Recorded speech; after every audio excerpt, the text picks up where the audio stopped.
welcome back, everyone, to the Short-Term Rental Riches podcast. I'm really excited for our guest today. He's one of the co-founders of one of the companies that we talk about a lot on this channel because they handle dynamic pricing. So today we're with Anurag Verma. He's one of the co-founders of PriceLabs. How you doing, Anurag?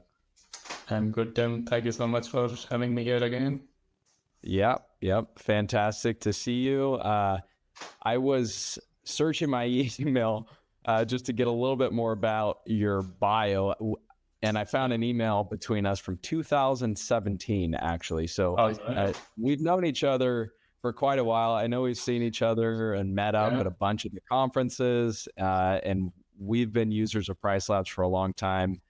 Yeah. Tell us where is PriceLabs today? I mean, you guys are massive. You're worldwide. Just give us the background. Where are you guys at today?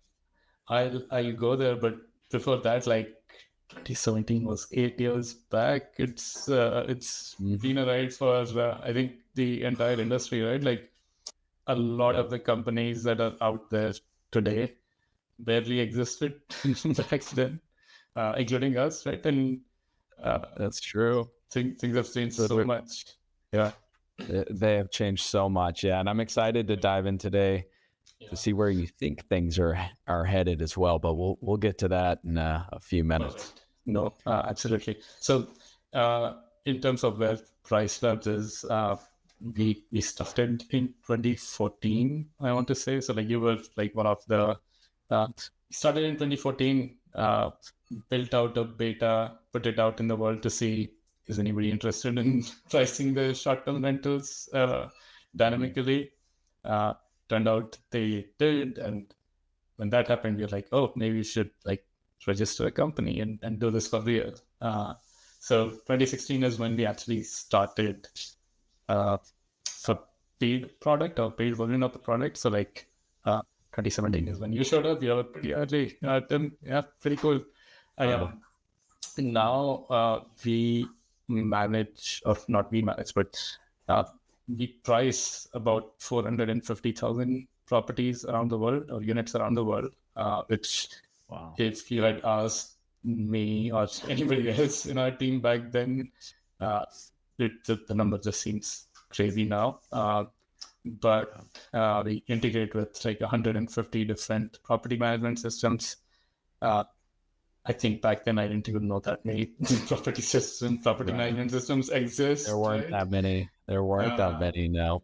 Maybe there were that many just that like we didn't know. Like you get to know about some of them. Of course, a lot of new ones have also come up, right? So that's totally the case as well.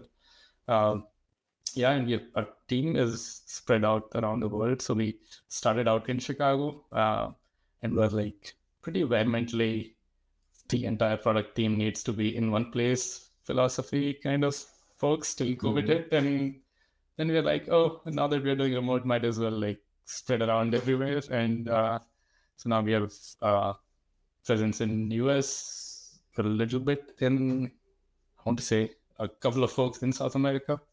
In Europe, a lot of folks in India, a lot of folks in Philippines. So like spread all over the world. So and started out just as a pricing system, and over time we've been adding more and more layers with the philosophy that our core expertise is in one, revenue management, and then two, the data that powers revenue management. So we scrape a lot of data, we collect a lot of data. So even if it is adjacent to revenue management, if the data is helpful, being able to say, okay, how can we make this, how can we solve a problem for a customer, right? So started with dynamic pricing. One of our big push was dynamic pricing by itself is not enough. Like everybody has preference of what they want out of pricing, so you should be able to make the algorithm work for you if you want to. So went through that, then rolled out like internal reporting, rolled out market dashboards, and then last year rolled out revenue estimators as a product. So like if you're looking to invest in, or if you're in a management company and owners are coming to you to say, how much can I make here? Like instead of that process taking 4 hours, can we make it take 5 minutes? Essentially like that. Yeah. So, Well, okay. So yeah, way back in 2016 when you guys started, fast forward to today, 450,000 properties using PriceLabs around the world, a team spread around the world, and a tool that does so much more than it did back then, including the revenue estimation, which you just mentioned. And I know our teams used quite a lot. I'm just curious, how big is your guys' team now, Anurag? I mean, how many people are supporting PriceLabs? we have about 250 folks. Okay. One of our biggest teams is customer support. I think we have about 50 people in that team. About 100 people between engineering, data science, and product development. So like a pretty large team there as well, given how many moving parts there are to everything involved. So yeah, like a much larger team than I. Yeah. And your background, or before you started PriceLabs, you were working in the airline industry. Yes. Can you tell us? I mean, a lot of times, founders, they start companies to solve problems where they see them, right? And so it sounds like you sort of were working in this area and you brought it into the short-term rental space when it didn't exist. So I had the benefit of having co-founders, I want to say. So my background was strictly in like statistical modeling, dynamic pricing, those kinds of things. And I was doing it for United Airlines. I had no intention of starting anything. One of my close friends from undergrad was managing a short-term rental in Chicago. And him and I were talking, and he's like, "Hey, Airbnb is going to be a big thing, right? Like, but there's nothing doing pricing here. You know how to do pricing. Like, should we figure out how this can be done for Airbnb?" And we got talking, and it's like, okay, like, does look like something should exist here. So let's give it a stab, kind of a thing. And so from that sense, there was somebody who was in the industry as a individual host who had the problem, my co-founder. And then we found a third person who used to work at Orbitz, like had the travel technology experience. At Orbitz, okay. I had an engineering background to say, okay, how does distribution work? How to make the platform work so that it's connected to everything and all of that. So, so it was kind of a needs from the industry, and then some skills that were useful for the industry, broader travel industry, I want to say. Well, it's definitely a useful tool, and that's evident in the 450,000 properties that are currently using it. And I know it's changed a lot, since we first started. I mean, you guys are just releasing new features all the time, but it's because things are getting more advanced, they're getting more detailed, the industry's getting more competitive. And so I know that, someone can turn on PriceLabs and it can certainly help them in a lot of ways. And take away, when we first got started, I mean, dynamic pricing was amazing. You didn't have to adjust weekend prices every week, and do all that.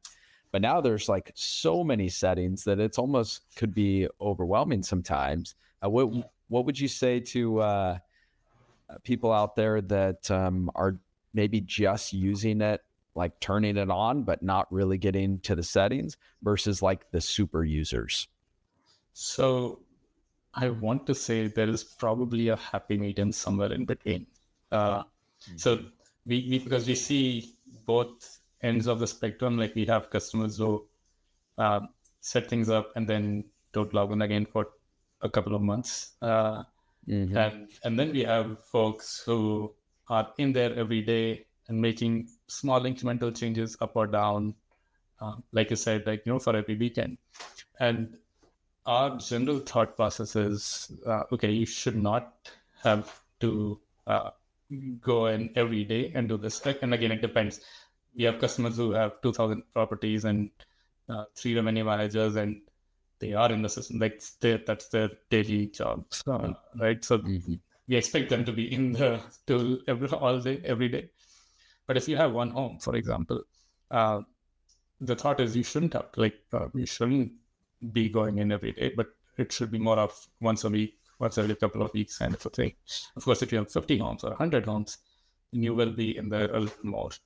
But there is a happy medium. Like you can, the hard part of pricing is you never know what's the right answer.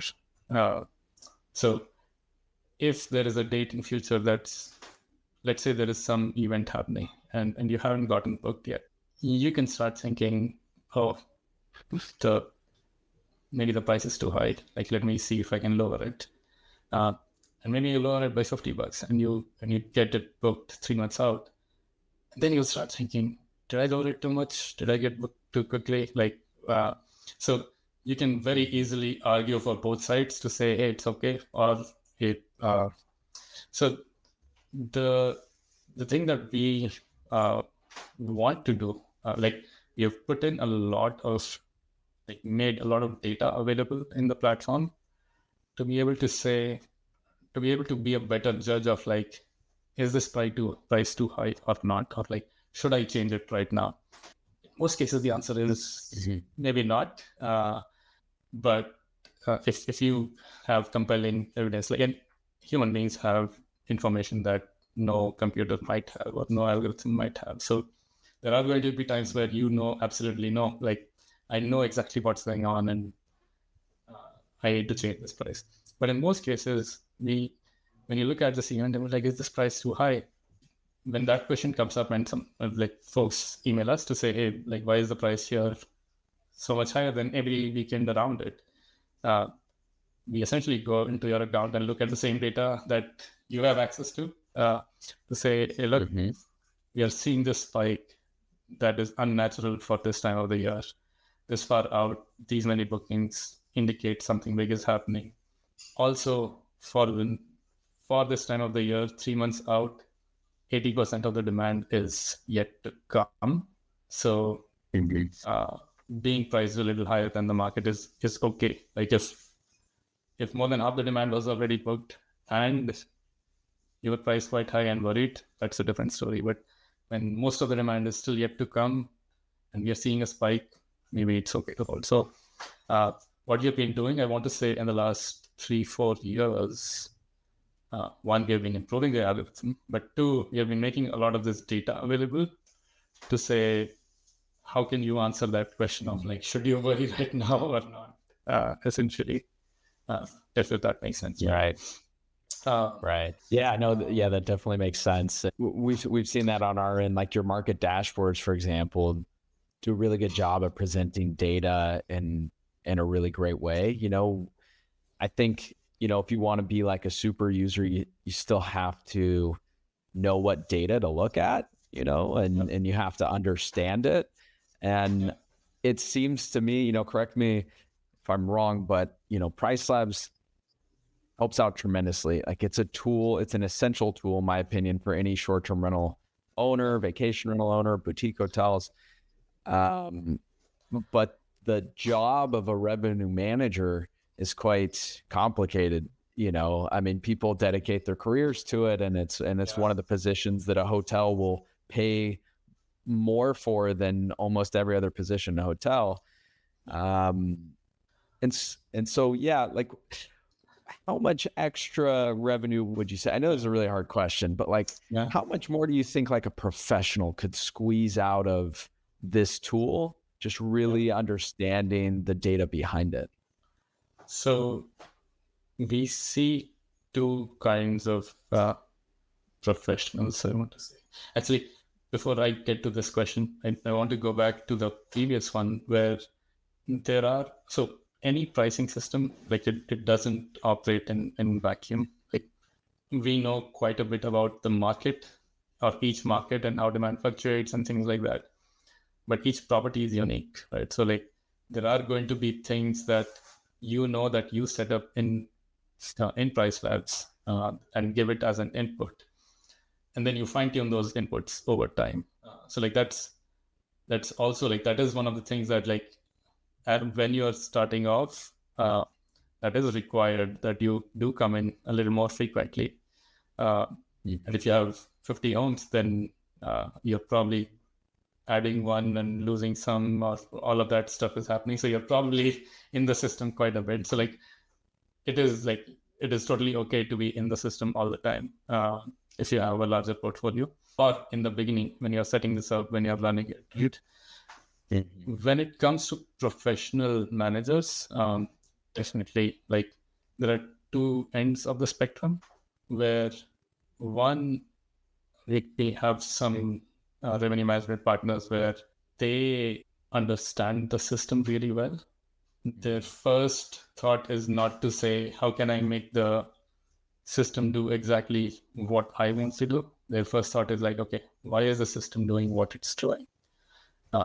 Once they figure that out, then they go in and say, okay, the system is doing this because of that, but I know that that's not happening. Let me bring in my own insights, opinions, and sort of in the form of settings to make it work better.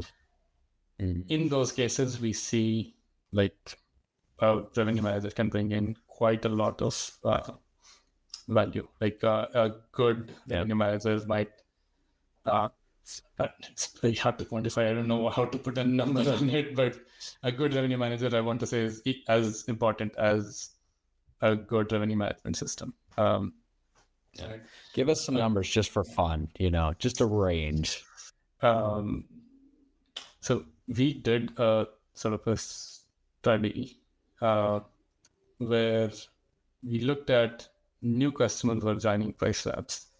And then we said, and we have all kinds of customers joining PriceLabs in any given month, larger ones, smaller ones. Across the board, we saw something like by month 3, on average, the RevPAR was up by somewhere between 20 to 25% for folks who were small hosts. On the larger hosts or larger PM side, I want to say the number was smaller. It was more in the 15%, 10 to 15% range. But you could also see that they were already doing some dynamic pricing in the sense that even before starting PriceLabs, they were doing something in the PMS or on Airbnb directly, right? Sure. So it depends. Like, how do you then say? One thing you can say is like, okay, like the reason why they didn't see the lift of 20 to 25% is because they were already getting some lift just because the revenue manager was there. So you can kind of say maybe that's the value that they bring. Like 10 to 15% is automatically the value that the revenue manager is bringing. But I also want to say a good revenue manager with a good tool is probably going to be doubly effective, because especially as the portfolio grows, doing it manually is like the revenue manager spends more time keying numbers in than sort of using their smarts to get the most out, right? So what should I say? 20%? Like if I had to do some guess, this is a random guess. Like Right. There's no exact science for sure, but yeah. But definitely there are a lot of very good revenue managers in the industry. I want to say if you went back 10 years, revenue management tools didn't exist, and revenue management as a discipline in short-term rentals was kind of almost, it was there. There were people who were doing it, but even the distribution was so sort of difficult. In a lot of PMSs, you would say, here's my summer rate, here's my winter rate, here's my snowbird rate. And that was sort of the revenue management that was possible. If you go back 20 years, you had to send out, like nobody was booking online. A lot of, for larger PMs, bookings would come from travel agents. You would print out your rates for each week and send it out to travel agents to say, here are my rates. Crazy. And what do you do in that case? The revenue manager gets to decide rates once in the beginning of the year, and that's it. Right. Now, as technology is getting better, it's like distribution is not even a question. They can change rates multiple times a day. They have all of the tools available to be able to see what's happening in the market, what's happening in their own portfolio. So, just both the human part and the technology part have exploded in the last 10 years, I want to say. Totally. Yeah. Well, we've been enjoying all of the new features that you guys bring on. Obviously, you've brought them on for reasons, and there's good use for them. I'm just curious, do you know, just off the top of your head, I mean, like how many features are in PriceLabs if you had to guess? I mean, settings, there's gotta be just tons and tons, No, so settings, so feature, like, is a checkbox to start showing some data a feature? I would say more of like setting configuration. Okay. Yeah. I think we have somewhere between 20 and 30 what we call customizations. So for example, by default, last minute you want to discount rates. Given the structure of the industry, discounting makes sense. We come up with what the right discount should be for your market. But you can say, maybe you don't want last minute bookings for whatever reason, or you don't want to discount as much last minute. That's a setting. What happens when there is a gap? Does a gap filler come in for minimum stays? That's a setting. Do you want far out prices to be slightly pumped up a lot, not bumped up at all? That's the settings. Like these are like price settings, and there are cosmetic settings. Like there are folks who say, I don't want prices being all over, just round them out to the nearest 10. It just makes my brain work a little better. That's a setting. So something like that. We have about between 20 to 30 settings on the set, but we don't want you to be using every one of them, right? Like it's right. It should be like, I have this need, and so I'm doing it. What we don't want is for you to go in and say, oh, there's a toggle, let me turn it on. In most cases, I want to say those settings are not, you don't need to do anything with those settings. There are, say, 5 or 6 that we highlight to say, hey, here are the basics. Like if you want to play around to see what exists, this is what you can play around with. Yeah, you guys have done a really good job on the platform with education.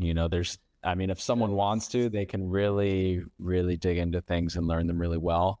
But those sort of essential settings, you guys have done a really good job at just laying those out and explaining why things are happening. The education piece, 100%, right? Like if you think about revenue management systems or pricing systems, the other place that they exist in is hotels, airlines.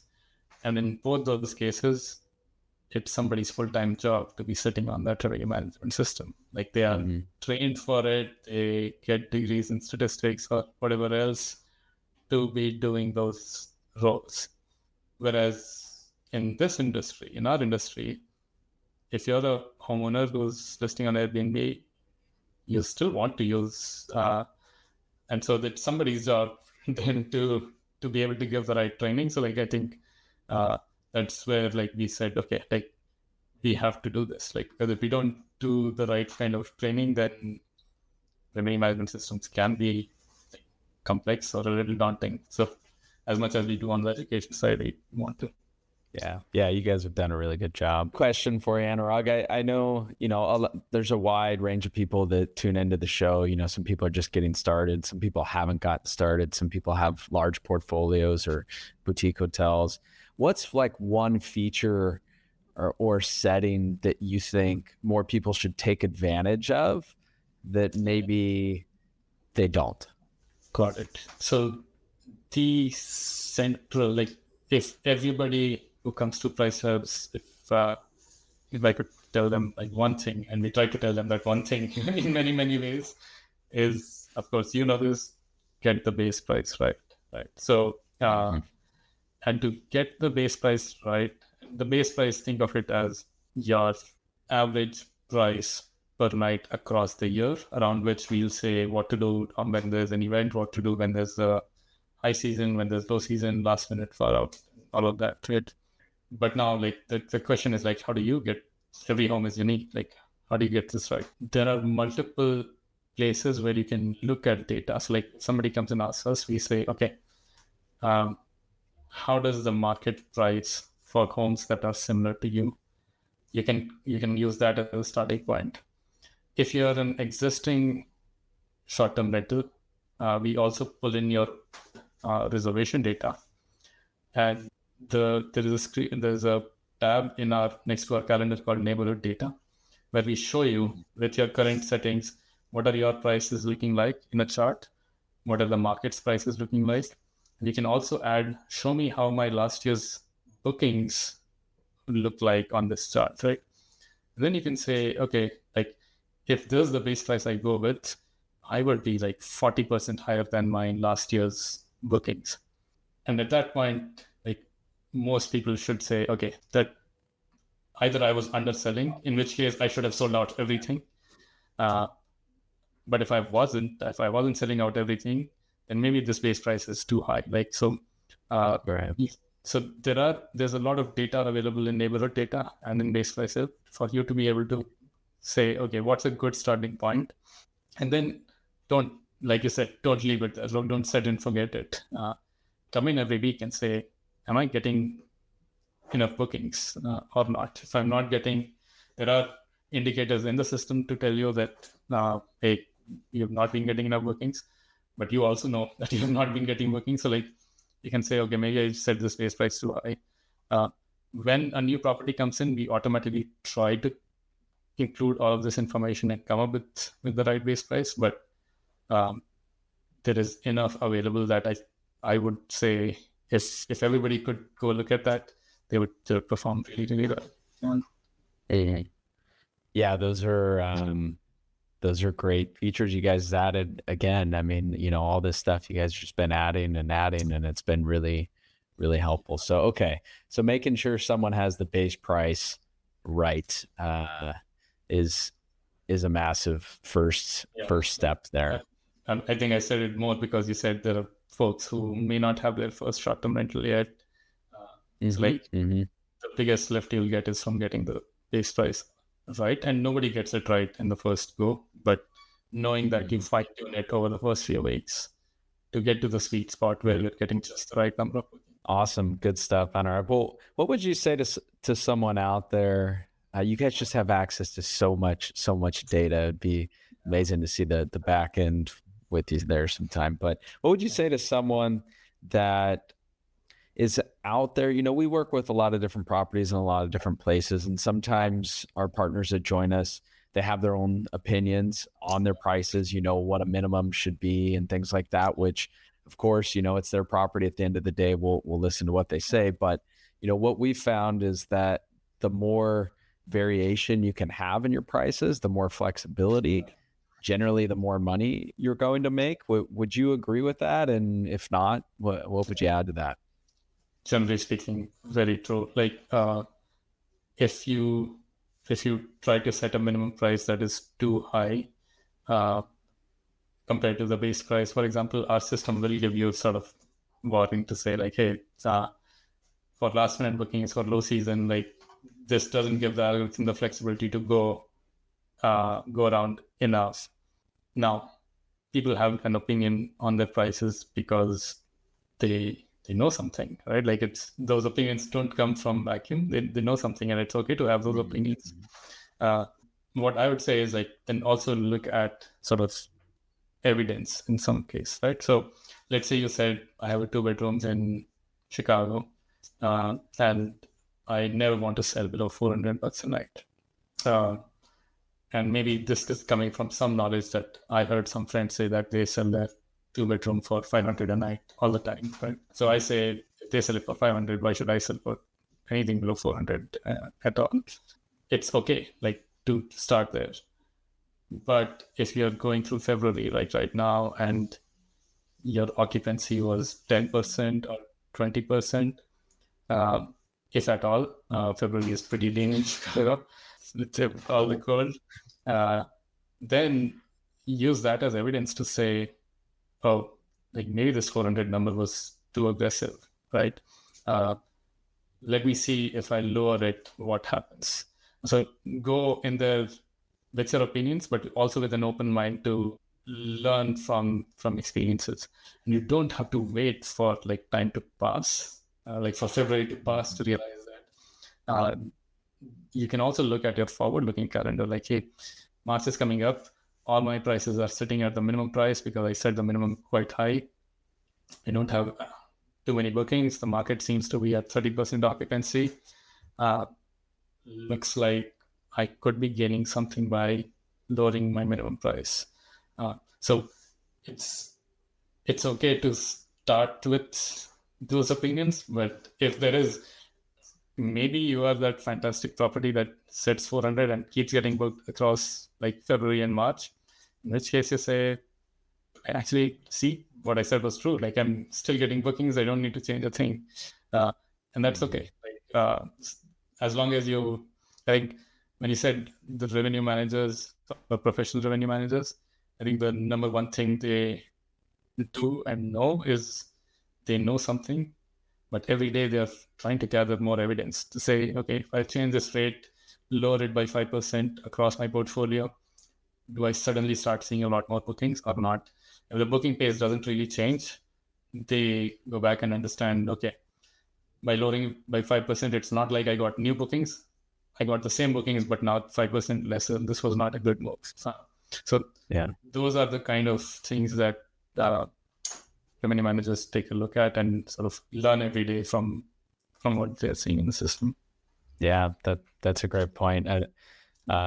Just using data to back up, whether the decisions were good or not. Unfortunately, we see sometimes when people are just getting into managing their prices, trying to hold out for the best Thanksgiving price or the best Christmas price, for example, where they actually risk not getting booked at all. And if they don't get booked at all and they look at their overall profit, like on a year over year basis, like maybe just not booking that New Year's Day makes you worse, performing worse than the whole year before because, we were trying to hold on too tightly. So the other thing, like with new homes, and I think there's like common knowledge in some ways, with new homes that are coming onto an OTA, you haven't built the reputation on the OTA yet.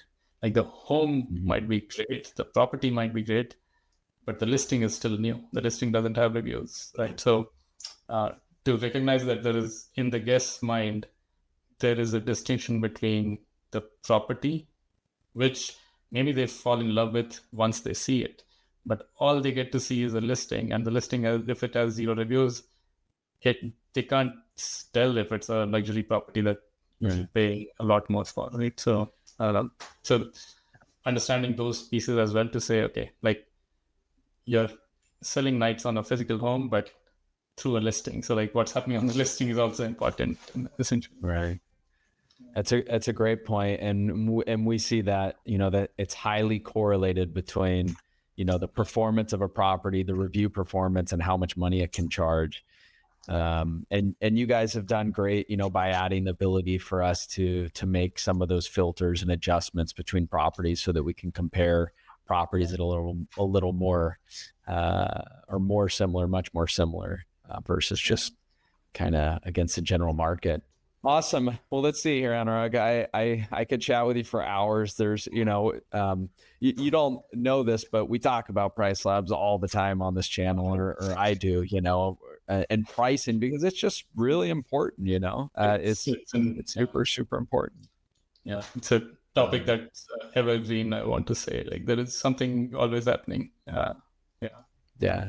Yeah, it's always changing, and it's changed so much since you guys started. So I'm curious to know, I really want to ask you like where you see the industry in 5 years, but I feel like that's like too far from now because, so why don't we go with like 3 years? Like where do you see the dynamic pricing industry, what you guys are doing in 3 years from now? So one, access to data has become a lot better. I think over the last many years, just the kind of data that's available across the board in the industry is just a lot better. And that's kind of what's driving a lot more of the improvements that we have been coming in with, right?